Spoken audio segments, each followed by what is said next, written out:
로마 교회를 향한 사도의 편지의 결론 부분에 우리가 도달해 있습니다. 한 사람, 한 사도가 쓴, 교회를 향하여 쓴 그 편지가 정경으로 채택되고 2000년 교회의 역사 가운데 계속해서 최고의 그 진리의 교과서라고 불려지는 로마서를 우리가 묵상을 했습니다. 복음의 반대자요, 교회의 핍박자였던 바울, 그 바울이 예수 그리스도를 만납니다. 예수 그리스도를 만나고 그는 이방인의 사도로 부르심을 받았다라는 사실을 인식하게 되었습니다. 그래서 하나님의 제사장으로서 열방을 디디며 하나님의 그 부르심에 응답하는 그 삶을 살았습니다. 그래서 그는 복음 전도자의 삶을 통해서 복음의 효력이 한 사람에게 어떻게 나타나는가라는 것을 여실하게 우리에게 보여주었습니다. 복음에는 하나님의 능력이 나타납니다. 그 하나님의 능력은 우리를 구원하시는 그 능력, 하나님의 의롭다 하심이 나타나는 그 능력뿐만 아니라 교회의 일꾼이요, 예수 그리스도 안에서 동력자들이 일어나는 것을 보게 되는 것이죠. 그것은 무엇을 말합니까? 복음의 효력이 나의 구원에만 있는 것이 아니라 그 구원과 함께 하나님의 나라를 함께 세워가는 동력자들도 함께 효력 있게 일어나게 되더라라는 것이죠. 이것을 통하여 하나님은 교회를 세웠고 2000년 동안 그 복음을 수호해 주셨다라는 것을 우리는 잘 알고 있습니다. 그래서 오늘 26절 저기 끝에 가면 그 신비의 계시를 따라 된 것이니 이 복음으로 너희를 능히 경고하게 하실 지혜로우신 하나님께 예수 그리스도로 말미암아 영광이 세세무궁토록 있을지어다, 이렇게 말씀하고 있습니다. 복음에는 능력이 있습니다. 그 능력은 구원하시는 능력, 그 구원을 통하여 또한 구원받은 백성들이 하나님의 뜻을 이루며 살도록 하는 능력이 주어진다는 것이죠. 구약 이스라엘 백성들은 그 능력이 있음에도 불구하고 그들은 자기의 길을 걸어갔고 하나님의 뜻에 반하는 그 길을 걸어갔다라는 것을 우리는 잘 알고 있습니다. 그러나 신약에서는 이 바울과 또한 하나님의 사도들과 또한 하나님의 그 백성들, 그리고 복음과 함께 동력자 된 자들을 통하여 하나님은 그 하나님의 나라와 그 복음의 영광을 열방 가운데 나타내셨다라는 거죠. 그 복음의 능력이 어떻게 나타났습니까? 오늘 먼저 17절에 보니까 이렇게 말하고 있죠. 형제들아, 내가 너희를 권하노니 너희가 배운 교훈을 거슬러, 이렇게 말하고 있죠. 그래서 배운 교훈을 거슬러 분쟁을 일으키거나 거치게 하는 자들을 살피고 그들에게서 떠나라, 이렇게 말하고 있죠. 그래서 복음의 능력은 무엇입니까?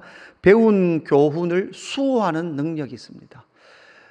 배웠던 그 복음을 우리는 배웠습니다. 그리고 복음 안에는 배움뿐만 아니라 그 배움의 가르침을 수호해내는 능력이 복음 안에 있습니다.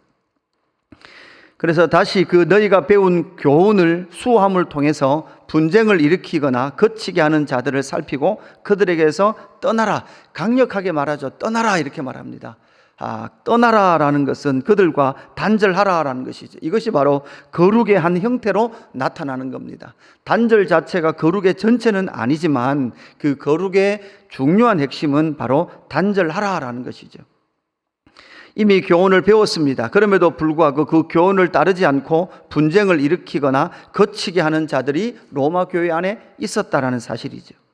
그들의 특징이 어떻게 나타납니까? 18절, 이 같은 자들은 우리 주 그리스도를 섬기지 아니하고 다만 자기들의 배만 섬기나니 귀활한 말과 아첨하는 말로 순진한 자들의 마음을 미혹하느리라, 이렇게 말하고 있습니다. 여러분, 이들은 교회 밖의 사람들이 아닙니다. 교회 안에 있는 사람들입니다. 우리가 잘 알듯이 바울이 복음을 전하는 그 교회 공동체 안에는 끊임없이 그 유대주의와 영지주의의 유혹 속에 교회는 계속해서 노출되었습니다. 교회 밖의 유대주의자들도 바울이 전한 복음과 그 교회를 계속해서 분열을 하도록 했다면 교회 안에 있었던 그 유대 예수 믿는 사람 역시도 끊임없이 자기의 그 세계관에 깨트려지지 않음을 통해서 교회를 그렇게 분쟁과 거치게 하는 일들을 일으켰다라는 사실이죠. 그들이 그냥 대충 예수를 믿었다라는 그러한 것으로 볼 수는 없습니다. 왜냐하면 그들의 주장이 교회의 분쟁이 되고 복음의 확장을 거치게 하는 것을 봤을 때 사실은 열심 있다라고 말하는 사람들일 수도 있다라는 것을 우리는 잘 인식해야 합니다. 그래서 바울의 몇몇 편지에 보면 이 18절에 나오는 내용들이 자주 등장합니다. 그들은 우리 주 그리스도를 섬기지 아니한다. 겉으로 보면 섬기는 것 같아요. 그러나 그 본질에 들어가면 우리 주 그리스도를 섬기지 않아요. 그뿐만 아니라 그렇게 섬기는 것처럼 섬기지만 그들이 추구하고 있는 결론은 뭡니까? 자기들의 배만 섬겨요.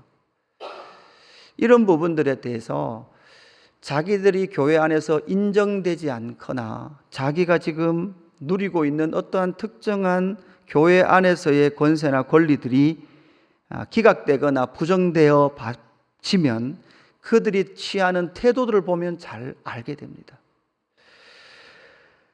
자기들의 배만 섬기기 때문에 그리스도를 섬기는 것조차도 겉으로 보기에는 그리스도를 섬기는 것 같지만 그러나 결국은 자기가 섬기는 그 일이 인정되지 않거나 또한 자기가 섬기는 그 일들에 대하여서 또한 어떠한 다르한 일들을 명령되어질 때에 결국은 그것을 인정하지 못하는 모습들을 통해서 내가 그리스도를 섬기는 것이 아니었고 나를 섬기고 내 배를 섬기는 삶이었다라는 것을 알게 될 때가 있더라는 것이죠. 그들은 교활한 말과 아첨하는 말로 순전한 자들의 마음을 미혹하게 되는 거죠. 교회 안에서는 사람들의 관계나 사역의 모든 관계들은 그리스도가 중심이 되어야 합니다. 나에게로 사람을 이끌거나 나의 어떠한 지휘권 안에 사람을 두는 것이 아니라 모든 사람이 그리스도를 향하게 해야 합니다. 그렇지 않을 때 우리는 이러한 유혹에 빠질 수 있고 이러한 죄악에 빠질 수 있는 가능성이 있는 존재라는 것을 늘 인식을 해야 합니다. 두 번째 복음의 능력은 무엇입니까? 19절에 보니까 분명히 나오죠. 다시 한번 나옵니다. 너희의 순종함이 모든 사람에게 들리는지라 이렇게 말하고 있죠. 결국은 복음의 능력은 그 선포된 말씀과 그 교훈과 그 교훈에 순종하는 삶으로 나타나는 능력이 복음 안에 있습니다. 그리고 그 복음의 순종함이 모든 사람에게 들려집니다. 사람의 평가, 그것이 사람의 평가가 완벽하지는 않습니다. 완전하지는 않습니다. 그러나 그 복음에 순종하는 사람들의 삶은 소식이 들려지게 되고 그 소식은 선한 영향력을 미치기 시작하는 거죠. 그러므로 내가 너희로 말미암아 기뻐하노니 너희가 선한 데 지혜롭고 악한 데 미련하기를 원하노라 이렇게 말하고 있습니다. 선한 데 지혜로운 것은 무엇입니까? 바로 그리스도의 일과 하나님의 나라를 세우는 일에는 너희가 지혜로워라 라는 것이고 미련한 데는 악한 데는 미련하라 이렇게 말하고 있죠.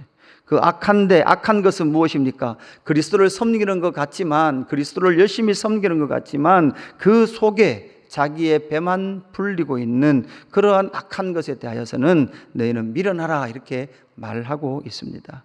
사실 여러분 우리는 가만히 두면 악한 데 지혜로워요. 가만히 두면 힘쓰지 않으면 악한 것은 왜냐하면 그냥 되기 때문에 그래요. 그리고 그 악한 데는 자기의 지혜를 쓰면서도 그렇게 악한 일을 하는 것이 인간이기 때문에 그렇습니다.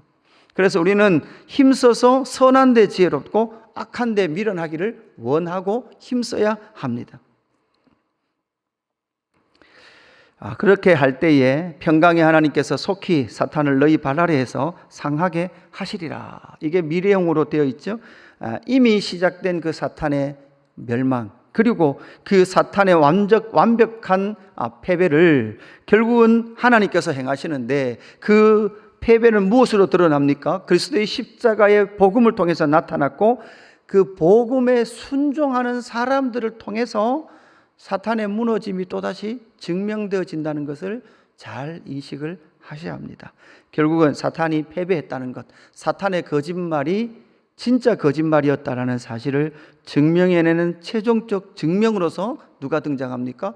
교회와 성도의 삶이 등장한다라는 것을 기억했으면 좋겠습니다. 그래서 이 복음의 마지막 능력은 무엇입니까? 그 복음의 능력은 결국은 바울과 그의 삶뿐만 아니라 모든 민족이 믿어 순종하게 하는 능력이 복음 안에 일어나게 되는 거죠.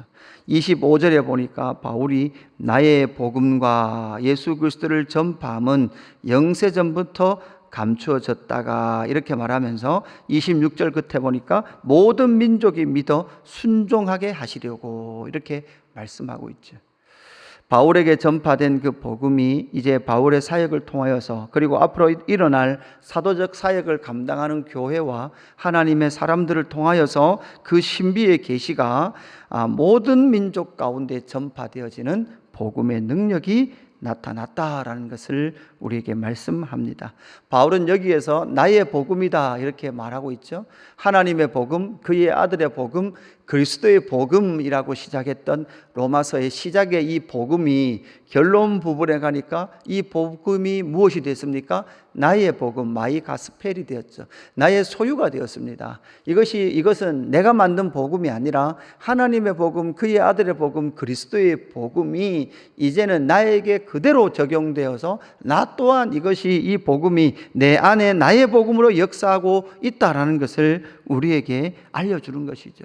그냥 객관적으로 존재하는 그 복음이 내 안에 역사여서 나에게도 이 복음의 효력이 실제로 나타났기에 그는 구약의 선지자들이 글로 말씀으로 예언했던 모든 민족이 순종하게 하겠다라는 이 신비의 복음의 능력이 바울의 삶 가운데, 자신의 삶 가운데 나타났다라는 것을 우리에게 알려주고 있는 것입니다. 오늘 이 로마서의 결론은 바로 복음의 능력이 실제로 어떻게 자기의 삶과 동역자와 로마 교회에 나타났는가를 우리에게 알려주는 것이죠. 그래서 오늘 우리는 이 말씀을 묵상하면서 이 로마서 전체에 나타났던 그 복음의 능력이 내 삶에도 실제로 효력 있게 나타나고 있는지를 살펴보았으면 좋겠습니다. 그 복음의 능력은 우리가 배운 복음의 효력이 실제로 우리 안에 나타나는 것. 그 능력들이, 복음의 능력이 저와 여러분의 삶 가운데 풍성히 일어나기를 주님의 이름으로 축복합니다. 기도하겠습니다.